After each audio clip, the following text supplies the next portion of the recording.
Hi, I'm Diana Hoelscher with Influence for Good podcast. I hope you'll join me so that together we can be an influence for good. So, I have learned something in this process that I did not know before.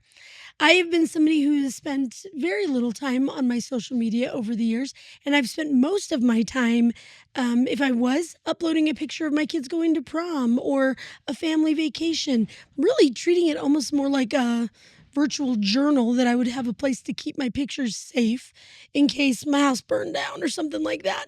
Every once in a while, I'll jump on social media to look for a friend or check on somebody or when was the date of that wedding or something like that that's coming up. But honestly, I don't spend a tremendous amount of time. And even when I get on, I might scroll for a minute or two and that's kind of been it for me.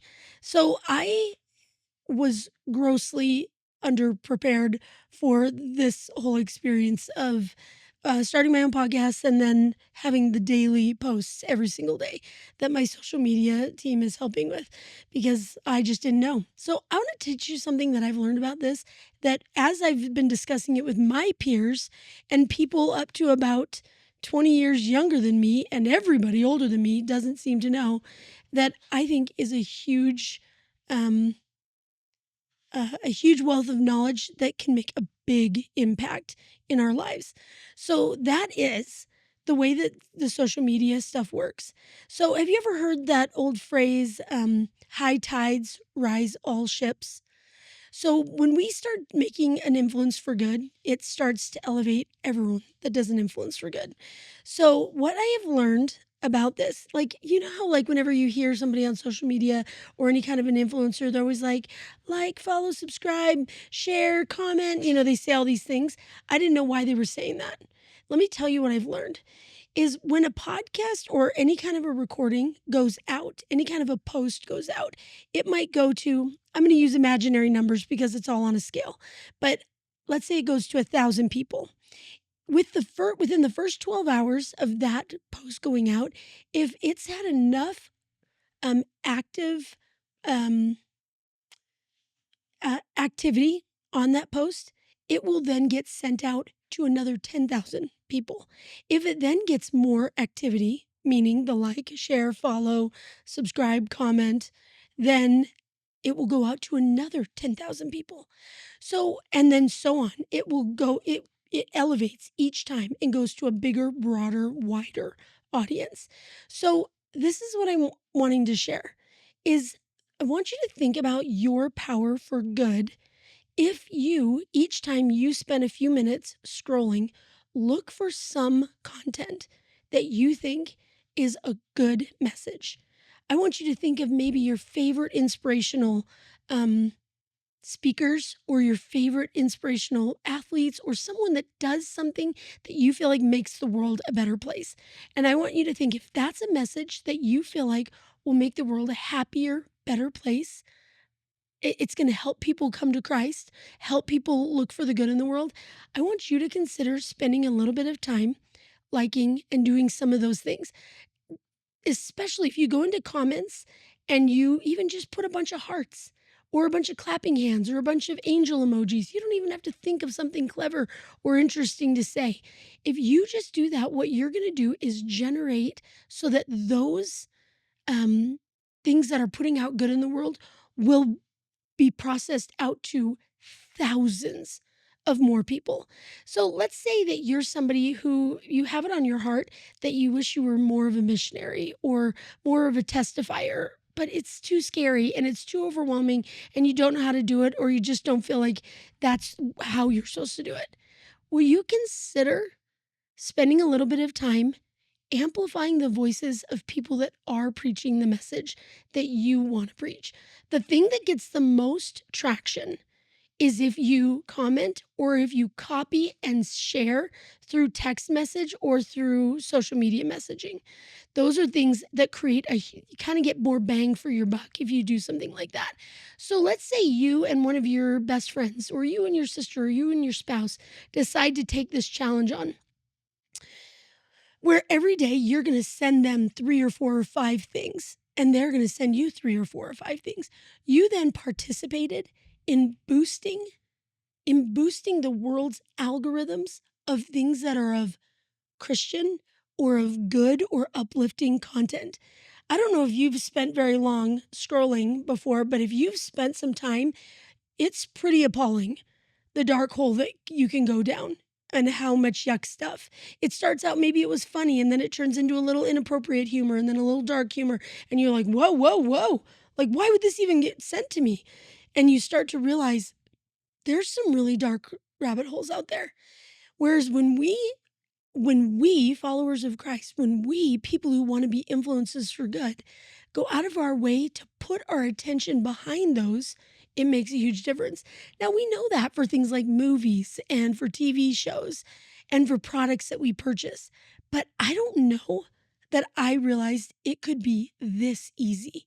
You don't have to go on some service mission. You don't have to go muck out houses.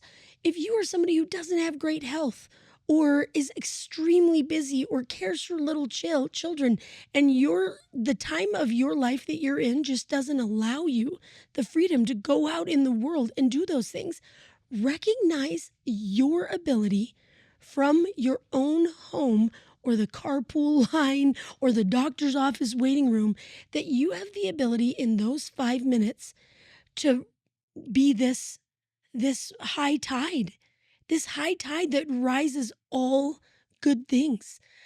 In addition, once I realized this, which I only learned a few months ago, I started going out of my way to like, follow, and subscribe other content creators that were doing really incredible things. And when I did that, what a dramatic change it made on my own feed. Like I said, I don't get on very much because I've heard overwhelmingly advised to me that the rabbit hole of social media and how much negative happens when people spend too much time on there with their social image or their body image or comparing themselves to other people. And so I was like, well, flip. I don't need any help thinking negative thoughts. I don't need that. So I have avoided it, like with great effort, spent little to no time on social media. And I'm still not saying that everyone should be on social media or that you shouldn't take social media fasts. But what if you change your purpose? Instead of it being only for entertainment, what if you decided to use it as a part of your agenda, your purpose to be an influence for good? And again, now my feed is jam packed with powerful, uplifting, encouraging, like motivational, inspirational stuff that when I'm on, I'm like, man, it is hard for me to spend a few minutes on social media without walking away thinking the world is a good place or good things are happening in the world. And then to realize that I am part of a catalyst for emphasizing or putting a megaphone on that good. I mean, it is crazy to see, like, just as I've started to watch my own algorithms, that if a post gets a bunch of attention, all of a sudden that message then will go to other countries. It will go to different demographics that are people that maybe don't even fit my demographics. I've also learned that if I put, for example, a hashtag that might connect to somebody that's not on my beat or path, like maybe this might sound like people might not automatically go to my post because they're thinking I'm not overtly Christian or I'm not obsessed with, trying to be an influence for good or whatever it is. Like if they're just feeling like that's not where I am, they're focused on something else. What I've learned is that as you boost that algorithm, that it will go to people that weren't even looking for it.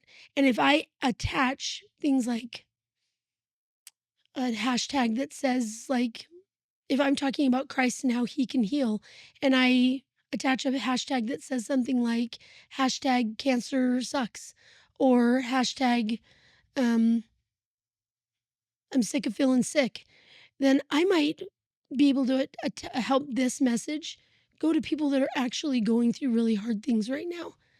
So if you ever notice that my hashtags are funny or you're thinking, what? Then recognize that I'm going out of my way to use this technology to help things find people who are looking, or who maybe are looking for something, but they don't know they're looking for it yet. They're wishing their life was different, but can't figure out how. What if you and I become God's hands by finding ways to amplify these good messages?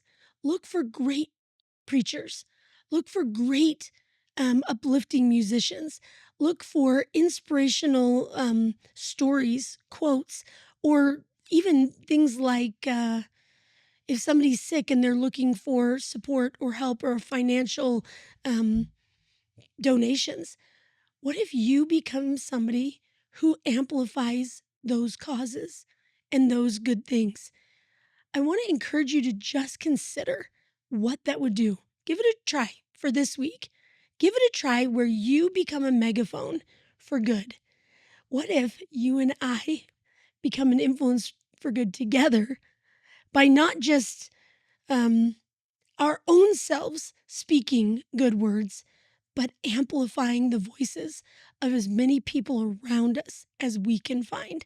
So recognize the things that make a big difference are if you heart something or like it, or if you make a comment, if you save it, if you share it, or if you follow that person on their, if you push follow, that you're going to, and also if you follow it, then you'll most likely get more and more stuff from that person. So that's been a big bonus that I'm embarrassed to say I didn't realize. I didn't realize that everyone would say, oh, it's the algorithms, but I did not understand it. And as I've talked to other friends of mine, good friends of mine that are, like I said, 20 years younger and up, everyone is like, I did not realize that either. If you are not somebody who has spent a lot of time on social media.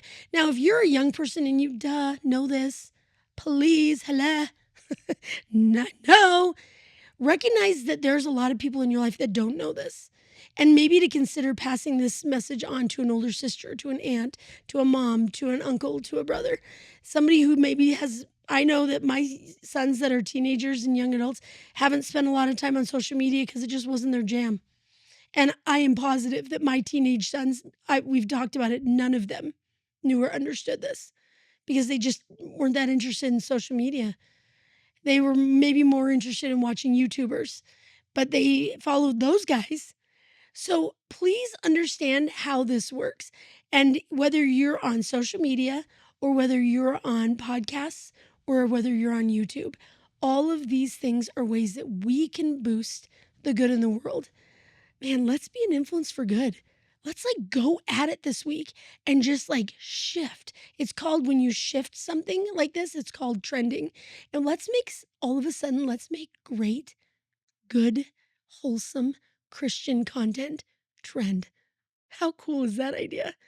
Let's you and me do some good. Hey, thanks for listening to Influence for Good podcast.